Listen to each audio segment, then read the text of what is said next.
Welcome to the Feria TechCast, where we bring you all things science, engineering, technology, and innovation. Today, we are joined by Ivan Vislavskiy, the CEO and co-founder of Comrade Digital Marketing Agency. Ivan has led over 400 successful projects and scaled his agency into a multi-city firm by strategically integrating AI and the latest technologies to drive real business growth.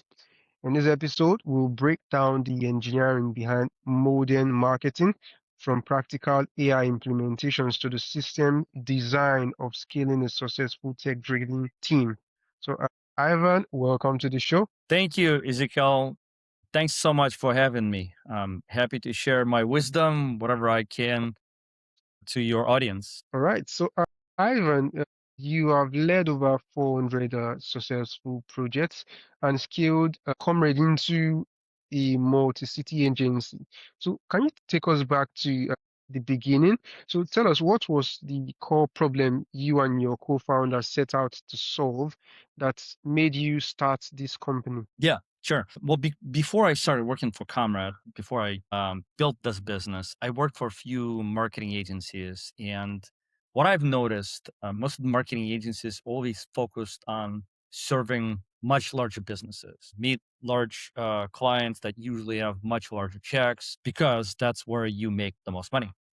Small businesses, on the other hand, were always overlooked, and this is ultimately was a gap that my business partner and I have noticed. And when we decided to finally launch our own business, we decided that we will specifically focus on helping small businesses grow in the United States. So when we launched our agency, that was our main mission, and I guess, you could call it a differentiator from many other marketing agencies. Our sole focus was we will help you grow with the same sort of recipes, the same white glove service, the same approach that you might otherwise get from a much larger agency without paying, 10x, 15x of the budgets that you can afford. Interesting. So, for our audience of engineers and developers, implementing AI can sound abstract. So, can you give us a concrete example of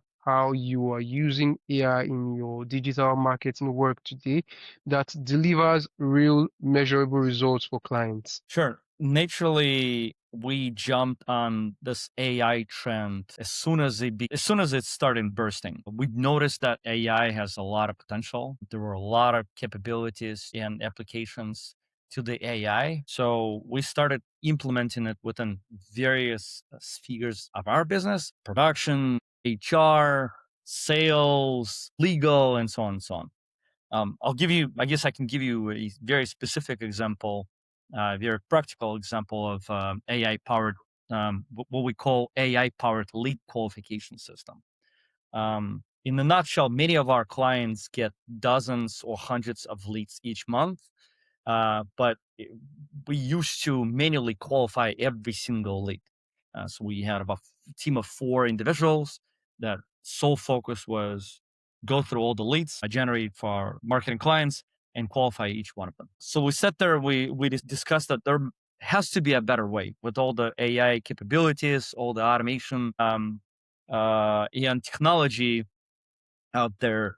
We decided to build a small prototype to begin with, but now, it turned into a much larger project. So we built a system that automatically reviews um, form submissions, chat logs, and call transcripts, and then the system qualifies every single submission with around 85-90% accuracy.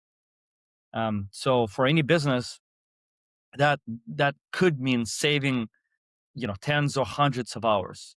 Also, it means that we no longer have to employ a team of individuals that are specifically spending their time reviewing every single lead. They can just rely on the system that has automation and that outputs a specific result. Okay. So, Ivan, I'm curious about the scaling process. What did the tech stack and team structure look like when you were just starting out versus what it looks like today across the different states you operate on? What was the biggest growing pain that this evolution happened to bring to you? Yeah. Um, well, when we just started out, obviously our tech stack and our team was very lean. I have a degree in computer science, so I was always naturally inspired by technology, and I was always a driving force behind a lot of the innovation that we have within our agency. So, me together with a few developers, to begin with, it was, we have freelancers, and then we started adding more and more people to the our technology team. Um, Today, it consists of entire separate department that's called research and development and innovation, and their sole job is to ensure that we build tools, automation, and processes that allow us to scale and allows our clients to achieve better results through our marketing campaigns. As far as the technology stack, that certainly was upgraded as well. When we were starting out, we were primarily predominantly PHP stack using some of the out of shelf tools and solutions. Today, we've upgraded to a much smoother, much faster server-based language models, data storage, and so on. So all the data is stored with AWS and Google interface. We're actually Google partners. We use JavaScript as sort of a language model to build all the innovations and all the technology breakthroughs. And I guess your question about the gap, the biggest growth pain, well, it's making sure we scale people along with the technology. Um, Technology is relatively easy to scale and adapt to, but on the cultural side of things, on the leadership side of things, it's not always easy. You have to ensure that all your team members have Mm. the same mindset, that your team members are adaptable, and that they're growing. They can constantly adjust to the growing needs and to the technology needs. So this was the biggest gap. The team that started out, currently out of this team, there's only one individual that's still with us. That was the most adaptable. Everyone else was not a good fit at the end of the day. So we had to upgrade the entire team over time.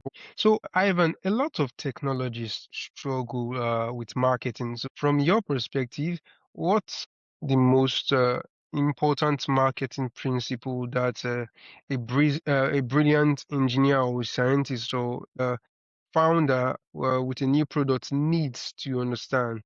Sure. Well, a lot of engineers,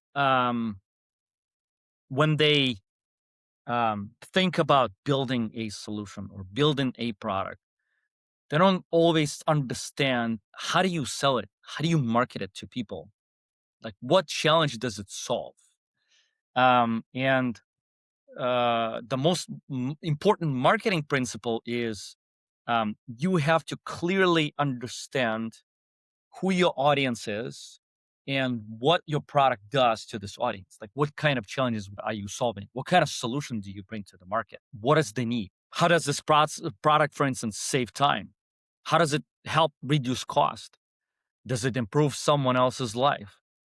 If you can't answer these questions clearly, then no matter how good your technology is, it just won't gain any traction. So you have to think from a user perspective. And I don't think every technology expert, every geek out there, every programmer, every developer truly understands that.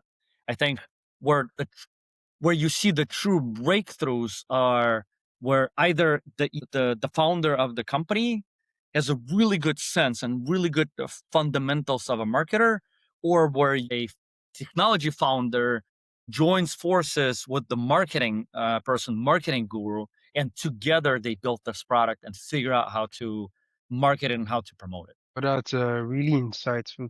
So, Ivan, you have a passion for mentoring and building successful teams. So, how do you find and cultivate talent that has both the creative marketing mindset and the technical aptitudes to work with AI tools? Well, first of all, I look for curiosity in every person who joins our team. If they're naturally curious, they'll keep learning, they'll keep exploring, they'll keep experimenting. So, our fundamentals in, I guess, how we go about it is we hire people that are naturally curious and we pair them with very structured training. We can teach anybody about the creative side or the technology side. We can give them the hard skills, but it's the soft skills and the ability and the desire to solve problems is what we're constantly looking for. We're also looking for our team members to be true owners of whatever they do. There's a really good book written by a former Navy SEAL, Jocko Willing. It's called extreme ownership. We use this method, we use this to apply to our leadership style and to our team members. So for every team member that works for us, we're looking for them to deploy this extreme ownership into whatever they do. I hope that answers your question. AI can do a lot of things today. AI is rapidly evolving into a much uh, powerful system. AI can analyze data. It can generate drafts. It can optimize marketing campaigns. It can help you build business plan. It can help you code. But what it can do is it can replace human intuition or human experience. It can only build based on the information that was loaded up during the training phase. You can only use the information which it was able to scrape during the learning phase. But it cannot it cannot rely on its own experiments. It cannot rely on its own intuition, on its own empathy. That's where I think people are going to prevail and AI is not going to replace people. For example, you can task AI to do a lot of things. For instance, prepare for this podcast or write me a narrative based on so and so book or give me a one pager based on so and so presentation that I'm going to share.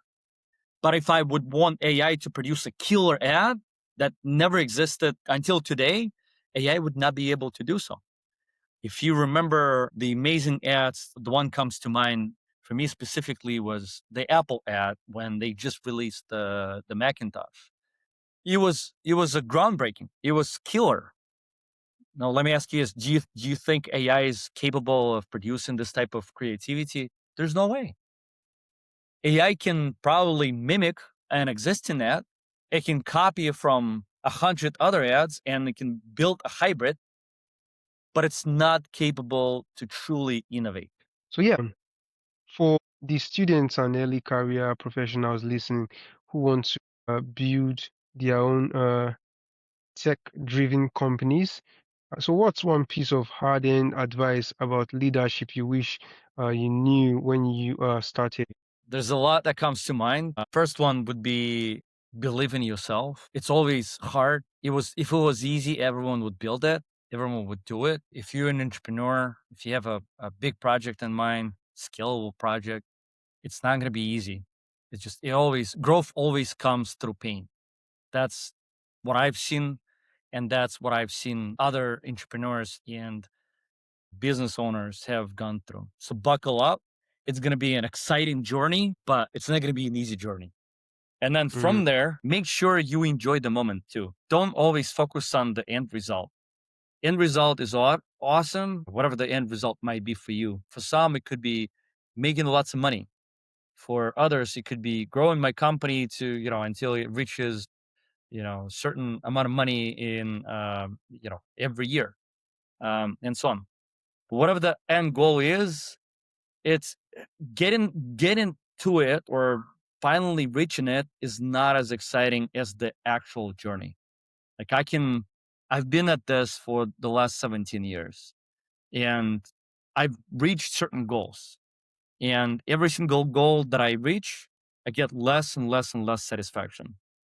But what I do truly enjoy is that journey itself. That, while we're building, while we adding more team members, while we help other businesses grow, this is what I truly enjoy. I can add one more to the previous one, which is surround yourself by believable people. Look for, um, I guess, experts in various areas where you're not strong enough, and look for people who can help you become stronger.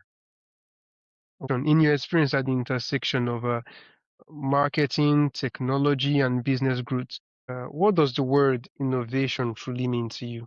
Innovation is it's an interesting word. It's an ability to find a creative way to solve a problem, in my understanding. Mm, Now, doesn't mean that, like, don't confuse innovation with the new shiny object. A lot of companies do. What they forget is you have to deploy innovation in a strategic way that will help you solve whatever problem you're looking to solve.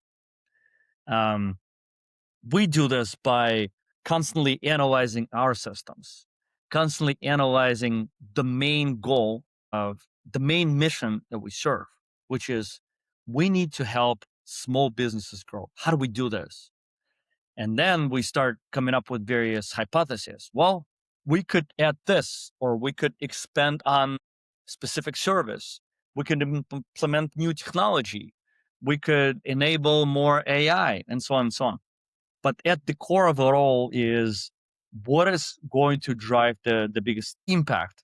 That's where we look for this cross or this bridge between the innovation and the true solution that will help us solve the problem. wonderful, wonderful, uh, Ivan. So finally, for our listeners who are inspired to learn more about your work, your agency, or your insights on AI in business, what's the best place for them to connect with you and follow your work? You can find me on LinkedIn. That's the best way to connect with me. I also have a personal website, ivanvislavskiy.com. You can check out various articles that I write, my thought leadership pieces, and other podcast episodes where I'm a guest. I'm also going to be launching my own podcast soon, so it Oh, will appear there as well. Post regularly, so make sure you follow it. Make sure you read it, the information, follow the information, and if you have any questions, feel free to reach out. I'm happy to help. wonderful. Ivan, it's been a really insightful conversation with you, and I'm excited to have you on the show today. Thank you so much, Ezekiel. I enjoyed this conversation as well, and hopefully this was valuable.